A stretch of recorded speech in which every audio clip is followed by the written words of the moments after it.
Oui, les lignes bougent parce que vous n'êtes pas sans savoir qu'après le travail de fourmi accompli par les deux anciens chefs d'État, Nicéphore Soglo et Boni Yayi, qui s'étaient rendus à Niamey il y a quelques semaines en arrière.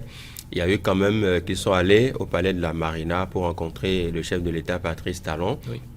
Pratiquement grand-chose n'a filtré de ces échanges-là, mais on a eu quand même le communiqué de la cellule de communication des anciens chefs de l'État, un communiqué sommaire qui présageait déjà de ce qu'il y aurait un comité tripartite, si mes souvenirs sont bons, pour continuer par discuter autour du dégel de la crise.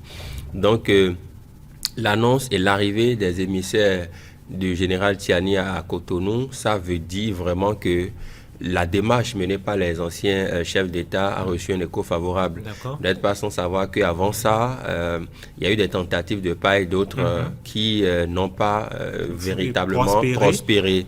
Et donc, on a vu que le général Tiani a accepté d'envoyer ses émissaires, non pas des moindres, c'est une très forte délégation composée de hauts gradés. Quand on jette un coup d'œil, quand on observe de près cette délégation, on s'aperçoit qu'il y a des hauts gradés en matière sécuritaire. Le ministre d'État, qui est maintenant ministre de l'Intérieur et de la Sécurité publique, il y a également un membre du cabinet de Tiani lui-même. Exactement, c'est ça. Donc, ça veut dire qu'il les a mandatés pour aller rencontrer le chef de l'État, Patrice Talon. Donc, ça nous montre que les lignes bougent. Dire aujourd'hui que les lignes ne bougent pas, c'est qu'on ne veut pas voir les choses de cette façon-là. Et je voudrais espérer, parce que le vœu des deux peuples, c'est que les frontières soient ouvertes et que les relations soient améliorées plus que par le passé.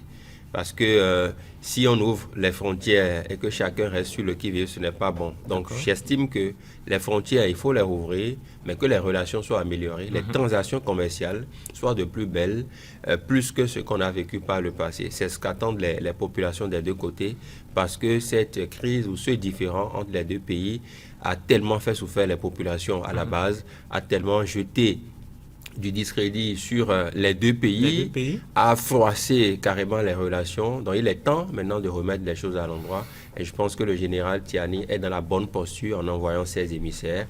Reste maintenant que dans la suite, les choses puissent aller véritablement très très vite pour que ça soit constaté sur le terrain.